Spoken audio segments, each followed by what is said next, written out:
Emergency situation guys. ഒരുപാട് meetings ഒക്കെ cancel ആക്കിയിട്ട് ഞാനും കൊപ്പി അങ്ങനെ റൈഡിംഗ് കേസ് ഇട്ടേക്ക് നാട്ടിലേക്ക് വരികയാണ്. ഓ എന്താ സംഭവം പറ കേക്കട്ടെ.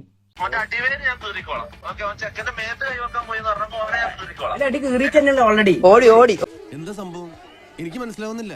കാര്യം എന്താന്ന് വെച്ചാൽ തെളിച്ചു പറയാൻ സാറേ ആ പ്രൂഫ് ഒന്ന് കാണിച്ചാ സാറേ വേഗം വാച്ചിങ് കൂടി 3000 വേഗം. അയാൾ അവിടെ ഇവിടെ എങ്ങനെയൊക്കെ നടന്നോട്ടെ, ബുദ്ധിക്ക് ഒരു 5 പൈസ കുറവുള്ള ആളാ. അയാൾ എന്താ എപ്പോഴാ ചെയ്യണെന്ന് പറയാൻ പറ്റില്ല. ഇയാൾക്ക് ഫേമസ് ഒന്നാണ്. എന്താണ് ഇത് അവസ്ഥ? മഹാ അലമ്പും ബോറും ഈ ഒരു സീന് മൊത്തത്തില് കൈവിട്ടു പോകുന്ന അവസ്ഥയിലേക്ക് കാര്യങ്ങൾ പറഞ്ഞു മാറ്റിയത് ഈ ഒരു ഒറ്റ ഒരുത്തനായി. നിങ്ങൾ അവിടുന്ന് ടിക്കറ്റ് കിട്ടാഞ്ഞിട്ട് ജന ടിക്കറ്റ് എടുത്തിട്ട് AC കയറി ടിക്കറ്റ്. അയ്യോ എന്റെ ടിക്കറ്റ് ഇല്ല. മൊബൈൽ വണ്ടി എടുത്തല്ലോ. അപ്പൊ അവിടെ പറഞ്ഞോണ്ടാക്കി നമ്മൾ അത് കൺവേർട്ട് കിട്ടുമെന്ന് ചോദിച്ചു. അവിടെ സ്ലീപ്പർ പോയി നിങ്ങളിപ്പോ ഈ കാണിക്കുന്നത് മുഴുവൻ ശുദ്ധ പോക്കർത്തരാട്ടോ.